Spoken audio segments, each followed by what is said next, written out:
잠시 우리 하나님 말씀을 통해서 은혜를 나누는 시간을 갖도록 하겠습니다.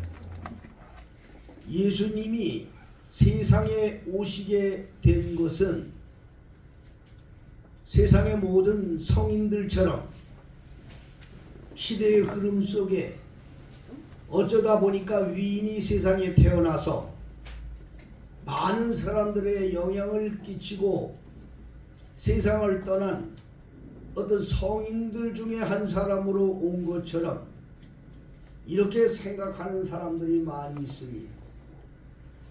그런데 예수님, 하나님의 아들이 세상에 오시게 된 것은 우연의 일치가 아니고 이미 이 세상을 창조하기 전부터 하나님의 계획에 의해서 준비되었던 그 일들이 현실로 이루어지게 된 것입니다. 창세기 1장 1절로 3절에 보면 하나님께서 이 천지를 창조하시는 모습이 담겨져 있습니다. 하나님이 세상을 창조하시는 목적은 세상이 있기 이전에 하나님의 나라에서 반란을 일으킨 타락한 천사가 있었습니다. 그 천사를 루스퍼라고 하는데, 사단이라고 하는데, 그 천사를 마지막 때 심판의 길로 인도하려 하나님께서 마지막 멸망을 시키려고 한 장소를 선택을 해서 그곳에 가둬놓게 됩니다. 그것이 유다서 1장 7절에 기록이 되어 있습니다.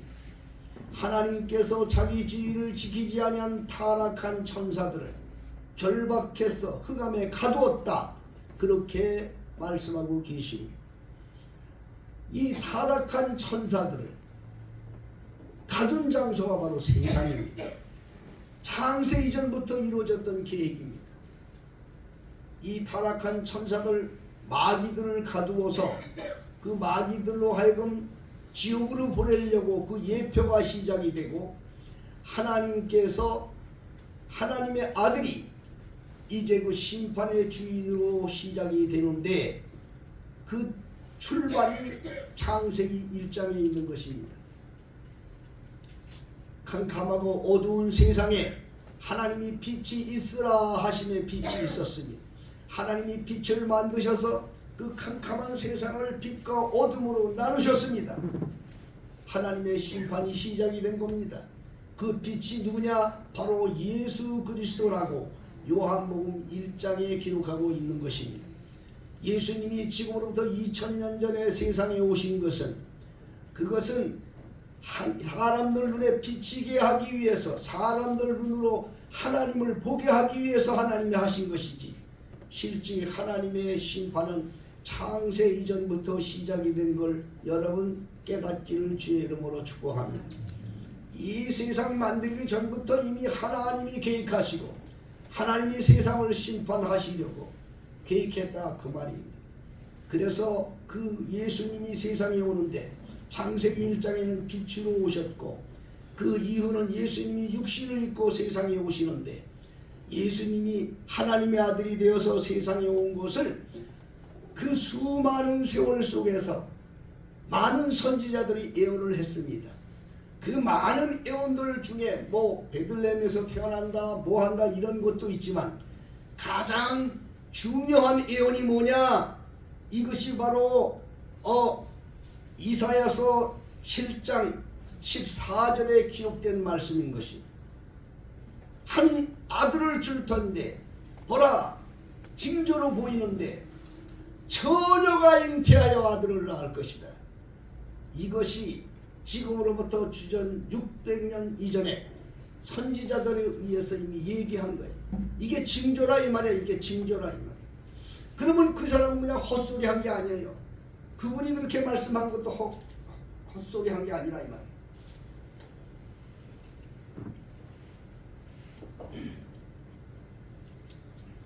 창세기 3장 15절에 이미 하나님께서 말씀하신 걸 그 예언자가 얘기한 거예요. 창세기 3장 15절에 보면 아담과 하와가 선악과를 뱀의 유혹을 받아서 따먹고 범죄했을 때 하나님께서 마지막 심판을 하시면서 뱀에게 심판을 내립니다. 뭐라고 내리는 거 하니 여자의 후손은 내 머리를 박살낼 것이며 너는 그 여자의 후손의 발 뒤꿈치를 상하게 할 것이다. 뒤꿈치 상하는 건 아무것도 아니죠. 그렇죠? 머리를 박살낸다는 건 무슨 뜻이요? 죽인다는 거예요. 그렇죠? 여자의 후손은 내 머리를 박살낼 것이다. 그 죽인다는 거예요. 발 뒤꿈치 조금 상하게 한다는 건 그건 아무것도 아니다. 예수 그리스도께서 십자가를 달리고 죽으셨는데 그거는 발 뒤꿈치 조금 상하게 하는 것뿐이야. 마귀들이 그걸로 인해서 사단들은 완전 박살나 버렸어. 예수님의 십자가로 구원을 완성했다 이 말입니다. 응? 예수님께서 이처럼 세상에 오셨는데 여러분 더 중요한 거는요, 날마다 성탄절이 되면은 사람들이 이런 얘기를 많이 해요. 어떻게 해서 예수님이 세상에 오셨고 뭐 그분은 하나님의 아들이고 기뻐하라 이렇게 말들 해요. 여러분 그걸 아셔야 됩니다. 하나님의 세계는요 시간의 개념이 없어요. 사람들에게는 과거가 있고 현재가 있고 미래가 있어요. 그렇죠? 인간들은 과거가 있고 현재가 있고 미래가 있어요. 시간과 공간의 제한 속에 살아요. 이 모든 만물을. 근데 하나님의 세계는 그게 없어요. 하나님의 세계는 항상 현재야. 항상 현재. 그러면 하나님은 뭘 보고 계시느냐? 현재 이미 일하시고 계시는 거예요. 하나님께서. 천지 창조 때부터 심판하신 하나님은 지금도 심판하고 지금도 일하고 계신 거예요. 우리가 여러분들이 인간들에게는 과거가 있는 거는 미래를 살게 하기 위한 지혜로 주시는 거예요. 예수님이 이렇게 해서 세상에 오셨다는 걸 오늘날 우리가 지금 공부하고 있잖아요. 이거는 그거에 젖어서 살라고 그러는 게 아니에요. 미래를 준비하라는 뜻이에요. 거기에는 미래를 준비하라는 계획이 있어요. 예수님이 십자가에 달려 죽으시고 부활하실 때 사도행전 1장에 예수님은 부활하시면서 내가 다시 오리라, 예수님이 부활하는 모습을 바라보고 있는 사람들에게 천사가 말하기를 뭘 너들 쳐다보고 있느냐? 저분은 하늘로 올라가신 그대로 다시 오실 것이다. 여러분 예수님은 그대로 구름을 타고 오십니다. 근데 그 오시는 모습이요 아주 중요하다는 거예요. 오늘 여기 예수님 탄생할 때 예수님의 그 초림, 육신을 입고 세상에 오신 예수님을 보았던 세 종류의 사람들은 오늘날 이걸 교훈을 받아서 다시 오실 예수님을 어떤 사람들이 만날 것인가에 대한 교훈인 거예요. 여러분, 여러분들이 이 교훈을 잘 받아서 오시는 예수님을 만나야 돼. 오시는 예수님을 만나야 돼. 다시 오시는 예수님을 만나야 됩니다. 이 다시 오시는 예수님을 만나지 못하면 모두가 다 지옥으로 떨어지게 돼. 예수님이 오실 때에 예수님이 오실 때에 무슨 역사가 일어나느냐? 이것은 성경을 직접 우리 성도님들께서 찾아보셔야 이해가 될 것 같으니까 데살로니가 전서 4장을 다 같이 찾아보십시다. 신약성경 데살로니가 전서 4장 15절로 17절.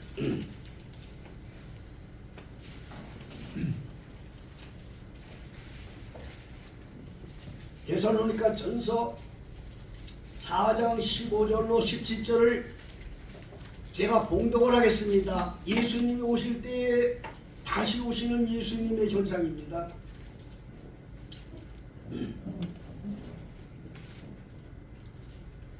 16절부터 제가 읽겠습니다. 주께서 호령과 천사장의 소리와 하나님의 나팔로 친히 하늘로 쫓아 강림하시리니 그리스도 안에서 죽은 자들이 먼저 일어나고 그 후에 우리 살아남는 자도 저희와 함께 구름 속으로 끌어올려 공중에서 주를 영접하게 하시리니 그리하여 우리가 항상 주와 함께 있으리라. 자, 이게 다시 오시는 예수님의 광경이에요. 이거는 요한계시록도 나온다고 그랬어요. 네? 천사장의 나팔 소리와 호령과 함께 구름을 타고 예수님이 오신단 말이에요. 처음에 오실 때는 말구육간에 아무도 모르게 비밀이 오셨지만 두 번째 오시는 예수님은 만왕의 왕으로 심판을 하기 위해서 구름을 타고 모든 사람이 보는 앞에 온다고 얘기했어요. 그런데 오늘날 이단들이 얼마나 많아 여러분. 자기가 다 예수래. 우리나라도 자기가 예수라고 하는 그런 이단이 60명이나 있어. 여기 있는 무슨 이 근처에 있는 무슨 자기가 하나님이라고 하는 이런 것, 이건 아주 대표적인 것이고 통일교 대표적인 것이고, 그런데 속아요. 이 영혼들이 속아요. 아니 구름 타고 오신다고 하는데 그거를 기다려야지 무슨 지가 하나님이라는 걸 믿느냐고. 우리 베들교회 성도들은 한 분도 믿지 않을 줄로 믿습니다. 그걸 기다리세요. 그런데 이게 중요한 거야. 어떻게 오시느냐 이 말이요. 그때 오실 때 예수 잘 믿고 죽었던 사람들이 먼저 부활하는 거야. 죽었던 사람들, 예수 이름으로 죽었던 사람들, 그게 잠자는 사람들이에요. 그 사람들이 먼저 딱 일어나서 예수님을 만나. 그러니까 여러분들 예수 잘 믿다가 죽어야 돼. 무덤 속에 있을 때 주님이 이름을 불러. 무덤 속에 있을 때 이름을 불러준다고요. 주님이 일어나라 할 때 예수님을 만나러 갑니다. 하늘로. 예? 이건 이 성경이 이렇게 말하고 있는 거예요. 그리고 두 번째 누구냐? 아직 죽지는 않았지만 살아서 예수 잘 믿고 있던 사람들이 혼연히 변화받아서 올라간다 이 말이에요. 이걸 휴거라고 하는데 이런 역사가 이루어진 거예요. 이건 아주 이건 과학으로도 증명이 안 되는 거지요. 이건 안 되는 거지요. 죽었다가 살아나신 예수님을 과학으로 증명해요? 여러분이 천연을 대한 걸 과학이 증명돼요? 하나님이기 때문에 하시는 거야. 믿습니까? 여러분 이게 된다 이거예요. 이것이 첫째 부활이야. 요한계시록에서는 이걸 첫째 부활이라고 말하고 있어. 이 첫 번째 부활한 자들이 복이 있어. 자, 요한계시록 20장을 찾아보겠어요. 요한계시록 20장.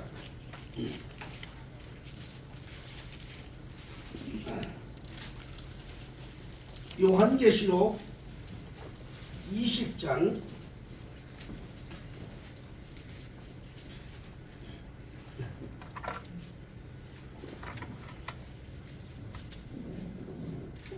자, 4절부터 6절까지 있는 말씀을 제가 봉독을 해요.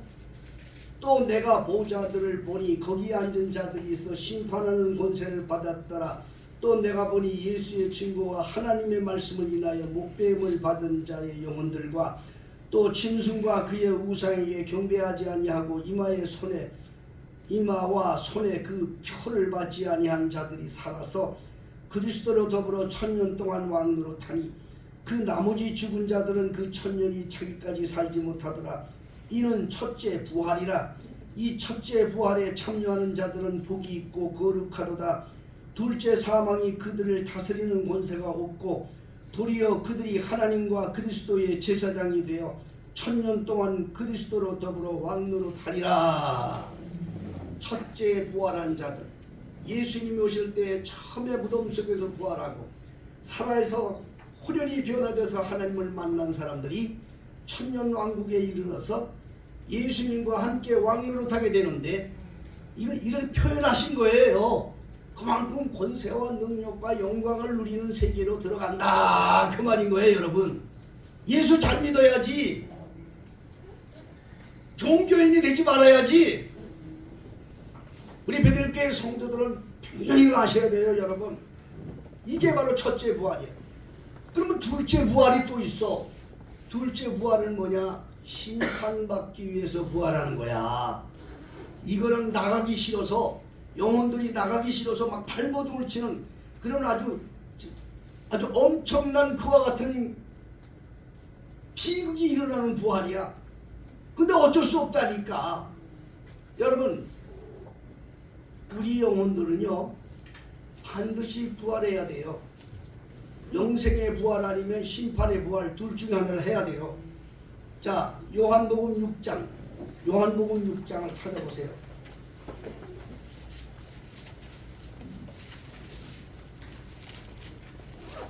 요한복음 6장 37절, 요한복음 6장 37절에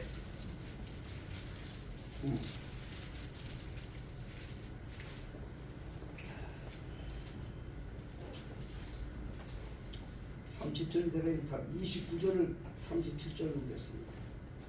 요한복음 6장, 요한복음 6장이 아니고 5장입니다. 착각했습니다. 요한복음 5장 29절. 자, 다 찾으셨습니까? 그러면 다 같이 읽습니다. 시작. 선한 일을 행한 자는 생명의 부활로, 악한 일을 행한 자는 심판의 부활로 나오리라. 자, 여러분, 이걸 잘 들으셔야 돼요. 사람이 죽으면 고만이라는 건 짐승이야, 짐승. 짐승은 고만이에요. 짐승은 죽으면 고만이에요. 짐승은 부활이 없어요. 그래서 시편 49편 20절에는 말하기를 존귀에 처하나 깨닫지 못하는 자는 멸망한 짐승과 이퀄, 똑같다. 야, 참 얼마나 불행합니까 여러분. 죽으면 고만이다. 그래, 죽으면 고만이야. 짐승이니까. 사람의 탈을 써도 짐승이니까. 여러분 입에서 절대 그런 말 하지 마세요. 죽으면 고만인 건 짐승들이라니까. 사람들이 짐승처럼 살다 죽는 영혼들이 얼마나 많아요. 멸망으로 이미 저주받은 영혼이 되고 많은 거예요. 선한 일을 행한 자는 생명의 부활, 첫째 부활로 되는 거야. 두 번째 부활이 있는데 이것은 심판받기 위해서 부활하는 거야. 그게 요한계시록에 나온다니까. 첫째, 주님께서 구름 타고 오실 때 그때 부활한 자가 복이 있다 이 말이에요. 두 번째, 사망이 그들을 절대로 해할 수가 없어. 둘째, 심판받기 위해서 부활하는 자들은 너무나도 비참한 거야. 반드시 우리 영혼들은 주님 앞에 서게 돼야 이다음에. 여러분, 영혼이 없어지는 줄 아세요? 착각하지 마세요. 살아있을 때 예수 잘 믿으세요. 여러분. 죽은 다음에는 내가 다시 거듭해도 안 돼. 성경엔 그걸 얼마나 말씀을 많이 하고 얘기를 하세요. 살아있을 동안 말씀 전하는 선지자의 말을 잘 듣고 그 말씀대로 순종하는 자들이 첫째 부활에 동참할 수 있다. 자, 예수님이 오실 때를 다시 한번 생각해 보겠어요. 예수님이 세상에 오신다는 얘기는 이스라엘의 백성들에겐 사모하는 일이었어요. 수많은 대를 통해서 하나님의 아들 구세주가 세상에 온다는 걸 알고 있었어요. 그들을 사모하고 기다렸는데 그가 오신 분이 어떤 왕궁이나 세력 있는 그런 장소로 오셨다면 얼마나 참 많은 사람들이 그를 봤겠어요. 그런데 그렇게 기대하고 고대하던 하나님의 아들이 빛도 없고 이름도 없고 정말 사람들이 알 수 없는 그저 조그만 베들레헴의 마구간에 오셨다. 그러나 그를 볼 수 있는, 그를 만나서 축하하고 그에게 가서 예물을 드리고 엎드려 절하고 있었던 세 사람이 있었어요. 세 종류의 사람이 있었어요. 세 사람이 아니라 그 세 종류의 사람은 오늘날 다시 오실 예수님을 만나야 할 성도들에 대한 교훈인 것입니다. 여러분, 아무도 못 봤어요. 제사장도 못 보고 왕들도 못 보고 오히려 모든 사람이 다 못 봤는데, 첫째는 누가 봤느냐? 예수님을 몸으로 받아서 낳았던 예수님의 부모 마리아와 요셉이 있었고, 둘째는 더 동방에서 별을 연구하던 동방박사들이 그 동방에서부터 험한 길을 걸어서 별을 따라서 베들레헴까지 찾아와서 예수를 발견하고 예물을 드렸던 동방박사 세 사람. 그리고 나머지는 저 들에서 양을 치고 있던 목자들, 이들이 천사들이 알려준 소식을 듣고 가서 예수님을 보았다. 오늘날 우리에게 무엇을 교훈하는지 여러분 아셔야 돼요. 그냥 예수 왔다 일을 하지 말라고, 하나님이 다시 오실 예수님을 만날 성도들에 대한 교훈인 거야. 첫째 마리아와 요셉은 누구냐? 성령의 뜻을 따라 순종하며 살던 사람들이었어. 그 사람은 인간의 생각과 인간의 모델을 버리고 오직 성령의 음성을 따라서 순종하며 살았어. 처녀가 잉태했다는 소리 듣고 기분이 나빴던 요셉도 성령께서 해주신 말씀을 따라 순종하며 살았어. 오늘날도 여러분 기억하셔야 돼. 하나님이 주시는 성령 감동 따라 사세요. 사람을 보지 말고 하나님의 음성을 따라 사세요. 두 번째는 누가 봤느냐? 동방에서부터 별을 따라왔던 동방박사 세 사람. 이 동방박사 세 사람이 별을 봤다. 별을 따라갔다는 것은 하나님의 말씀을 보고 따라갔다는 소리예요. 말씀, 이 별은 예수 그리스도를 가리키는 것입니다. 말씀 따라 사는 자들, 여러분 하나님의 말씀 따라 사는 건 무조건 순종해야 돼요. 이 말씀 따라 살지 못하는 게 누구냐? 우리를 지옥으로 끌고 가려고 하는 마귀들의 속이에 속는 거예요. 말씀 따라 순종하지 못하는 자들은 마귀에게 속는 자들이야. 결국 마귀에게 속았다는 것은 지옥에 갈 준비를 하고 있는 거야.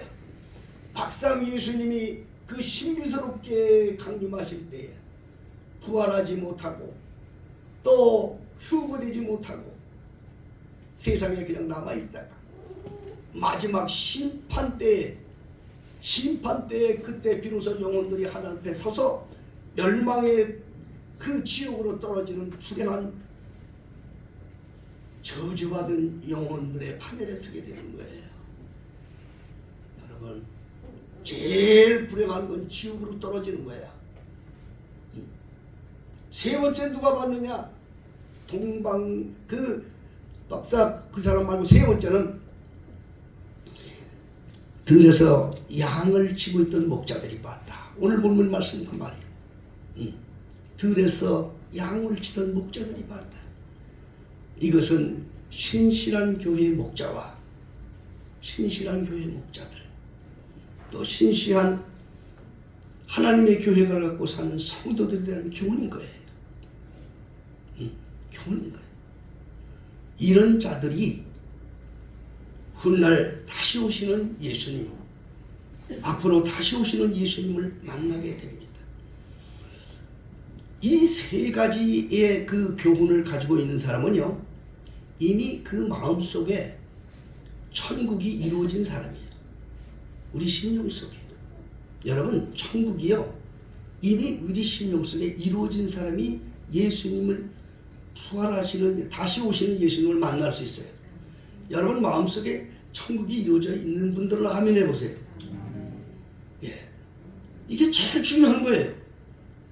내 마음속에 천국이 이루어졌다는 것은 내가 예수님 안에 있고 예수님이 내 안에 계시다는 거예요. 염려, 근심, 걱정이 없어. 이 사람은 이루어진 거야. 그런데 이건 전혀 어떻게 예수를 믿느냐? 종교적으로 예수를 믿는 거야. 종교적인 예수죠. 예수 믿는 사람은 종교를 믿는 거야. 그러니까 예수 이름을 부르는 종교인이야. 예수와 함께 살지를 못해. 부족하지만 하나님이 제게 은혜를 주셔서 우리 교회 성도들한테 끊임없이 제가 말씀드려요. 예수 이름을 부르는 종교인이 되지 말고 예수와 함께 사는 그리스도인이 꼭 되라. 이 사람은 이미 천국이 이루어졌고요. 이미 그런 사람이 다시 오시는 예수님이 오실 때에 눈이 이미 딱 열려서 그분을 만나게 돼요. 응? 이 세 사람은 성령 감동을 따라 사는 사람, 누가 뭐라든 말씀 들어 사는 사람, 교회관의 순전히 사는 사람, 이 사람들은 이미 천국이 이루어진 사람이에요. 그 사람들은 내가 무덤 속에 있어도 하나님이 기억하시고 불러줘. 이름을 불러줘. 아무것도 모르고 잠자는 것 같지만 하늘에서 그 이름을 불러줘. 미진아, 응? 이렇게 불러줘. 응? 불러준다고. 그럼 그때 딱 일어서는 거야. 응? 주나, 빛나야 이래 불러. 근데 이름으로 안 불러주면 어떻게 되겠어? 이름으로 안 불러줘. 응? 여러분, 내가 이름 불러준다는 게 이게 그냥 하는 말이 아니에요. 요한복음 10장에 예수님이 양들의 이름을 일일이 불러낸다고 말씀하셨어. 양들의 이름을 일일이 불러내신다고. 하나님인데 왜 못해? 그때 내 이름을 불러준단 말이야. 응? 내가 이렇게 살았을 때 성령 감동을 따라 살았던 마리아와 요셉처럼, 또 별을 보고 따랐던 동방박사 세 사람들처럼, 그 밤중에 잠자지도 않고 양무리를 지키던 목자들처럼 살았던 영혼들, 우리 교회 성도들은 이걸 꼭 잊어버리지 마세요. 처음에 오신 예수님을 보고 괜히 그거에 기뻐하고 즐거워하게 한다면 그건 종교인들에 불과한 거야. 거기는 교훈이 있는 걸 아셔야 돼. 하나님은 모든 것을 완성하시는 분이기 때문에 모든 것을 완성하시는 예수님, 마지막 심판 때에 영생에 들어가기 위해서 우리는 이 성탄절날 다시 한번 마음에 예수님을 만났던 그 사람들의 그 교훈을 다시 한번 마음에 새기고 다시 오시는 예수님을 만나는 우리 교회 모든 성도들, 마지막에 영생에 들어가는 성도들이 다 되시기를 예수 이름으로 축복합니다. 기도합니다. 아버지 하나님, 오늘도 주시는 말씀을 통해서 저희들이 아버지요, 참으로 오늘날 살아가는 성도들이 어떻게 살아야 하는가 하는 것을 깨닫게 해주셔서 감사합니다.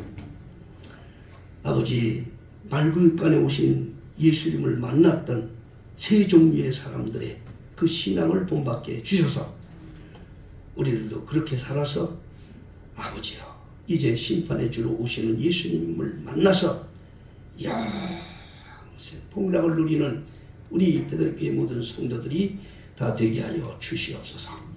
예수님의 이름으로 기도하옵나이다. 아멘.